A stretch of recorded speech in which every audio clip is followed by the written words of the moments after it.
My name's Graham Brown from the Australian Research Centre in Sex Health and Society. I'd like to start first by recognising and thanking the traditional owners of the land in which we meet, the Wurundjeri people of the Kulin Nation, and pay our respects to their elders past and present. I'd also like to welcome a couple of people certainly Demos from North Richmond Community Health, the director who's come. Thank you very much for your support today. We've got Michael Wisners from the Department of Health, and we've also got our colleagues down from Sydney from AFA, Australian Federation of AIDS Organisations, and many others here today, so thank you very much. Yesterday, World AIDS Day gave us an opportunity to reflect on our response to HIV in Australia and internationally. And so today, I feel is really about putting into action the themes and commitments from yesterday, in particular in the area of HIV and our many mobile and migrant communities. In the last 5 to 10 years, many of us will be aware that there's been increasing diagnoses in Australia among people and their partners travelling to and from regions with a high HIV prevalence. This is also a trend that we're seeing globally. We know that the whole context of mobility, migration and HIV is complex and it's multi-layered. People travelling to or from high prevalence countries are experiencing about 20% of our new diagnoses in Australia. And in some jurisdictions like WA, this is over 50%. People travelling to or from those countries or from non-English speaking backgrounds are also very overrepresented amongst our late HIV diagnoses, which impacts on their own health. Mobility and migration a lot of our research and our experiences have shown, can increase existing vulnerabilities to HIV due to many complex factors such as lack of social support, barriers to accessing services and prevention services, different experiences when travelling, or simply living and loving in countries and communities with a different HIV prevalence. Impacting on all these factors is the complex and the challenging interplay of HIV-related stigma, racism, and a range of other stigmatising aspects within and across our different communities and our institutions. Despite being recognised in the national HIV strategy as a priority population and context, and despite a number of on-the-ground successes, the overall response to HIV mobility in Australia has tended to be characterised by a lot of uncertainty and a lack of shared focus, resulting in fairly limited resources, ad hoc or disconnected strategies, and a series of pilot projects, one after the other, but not actually brought to scale. But today, building on the reflection of yesterday's World AIDS Day, we're launching 2 important documents aimed at achieving a shared focus and shared action. The HIV and Mobility Roadmap for Action calls for a coordinated approach to better support our mobile and migrant communities and the challenges that we face together when responding to HIV. An example of the community-driven action recommended within the report is our second resource, HIV and Stigma in Australia, a guide for religious leaders. But first I'll talk about the schedule for today. First, I'm going to provide a very brief overview of HIV and Mobility Report, and I promise there'll be no long slides with lots of text or anything. Then I'm going to invite Susie Malhotra from the Living Positive Victoria to discuss the HIV and Stigma Guide. We then have 3 speakers who will be sharing their thoughts about the issues and their experiences related to these resources, the issues that they talk about, and the action that we need to take together.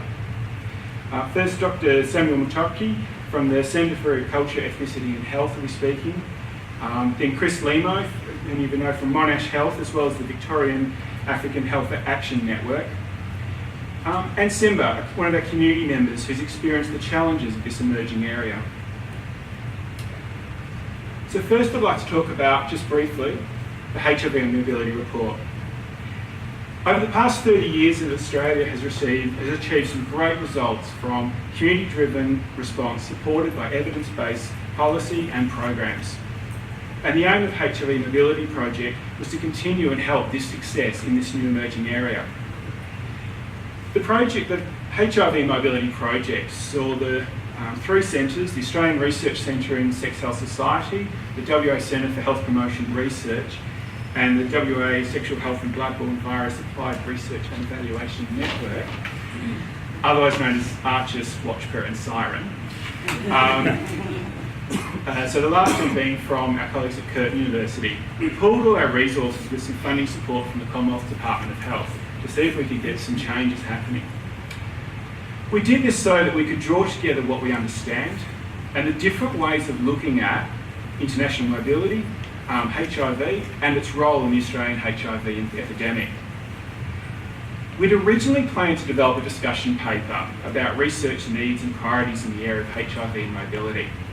However, we felt to discuss just a limited concept like research needs without discussion of the broader strategic context, the policies and responses that was really required was counterproductive and was quite inconsistent with what the national strategies were actually trying to do. Therefore, the project's scope expanded significantly. The final document has drawn on not only published in grey literature and so forth from Australia and internationally, but also on policy and strategy discussions we've been having with the sector over the last 12 months, with community and with a whole range of organisations, through a range of special events, conferences and consultations on the earlier drafts.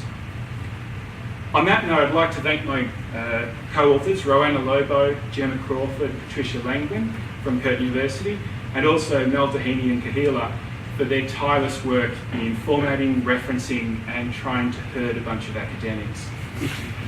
Also, I'd like to particularly thank the over 30 people from across the sector who provided very detailed feedback on a number of early drafts and so forth. The report itself is designed to support the 7th National HIV Strategy and our state action plans in Victoria, which is currently in development. The research brings together a range of key issues to HIV mobility to guide practice, policy and research. The report itself, it's in two parts. The first part really spotlights the context and types of mobility, the different HIV diagnoses, and just provides a broad background to some of the policy and conceptual issues. Part two is kind of where the action is. That's the roadmap. Includes a range of, I won't go through them all, but there's 10 key principles that we developed if we're going to have a really effective and strategic approach to HIV among our mobile and migrant communities. It also includes a whole series of very concrete actions divided into 5 key areas: international leadership and global health governance and the role Australia can play in that, Commonwealth and state leadership, community mobilisation, development of services for mobile and migrant communities, and I am an academic, surveillance, research and evaluation, to really understand some of the complexity and so that we can understand if things are working while we're actually putting them into place.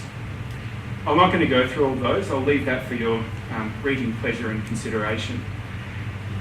We've not previously had a roadmap like this, which we believe identifies the key challenges and opportunities and how a partnership with our migrant and mobile populations, including those living with HIV, community organisations, government and research can work together to respond to HIV.